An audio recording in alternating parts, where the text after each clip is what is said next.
Good day, everyone, and welcome back to Super Simple English Grammar. And today we are going to learn about subject and predicate. But let's start off with recapping what we learned in our previous lesson. We had a delicious English sandwich where our bread were the subject and the object, and our delicious cheese and ham filling in the middle were our verbs. And we also learned that the subject was a living thing. The verb, of course, is your physical action, and your object is the thing. And the last thing we learned in our previous lesson was that the subject always comes before the verb. Then you have the verb in the middle, just like that delicious cheese and ham. And then you have your object at the end of the sentence and also after the verb, which makes up those two pieces of bread. So today I want to teach you what is a predicate. Now, a predicate is also in sentence structure. And a predicate is simply a super duper fancy word that the English have given for the verb and the object. So the predicate itself isn't actually anything new.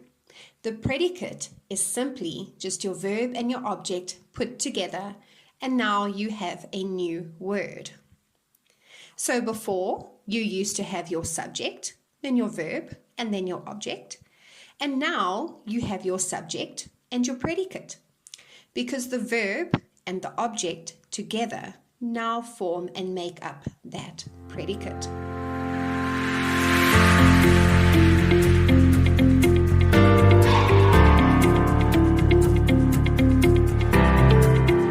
Okay, let's have a look at it in an example. So let's use the example we had from our previous lesson, which was the boy kicked the ball. Now, before we looked for those three pieces of information, subject, verb, and object. And that we saw was the boy, being a living thing, was the subject. Kicked was your verb, and ball was your object. But now we are looking for the subject and the predicate only. And remember, your predicate is your verb and your object put together in one fancy word. So again, the subject remains the living thing at the beginning of the sentence, which is the boy. And your predicate forms the complete rest of the sentence from the verb onwards, which is kicked the ball.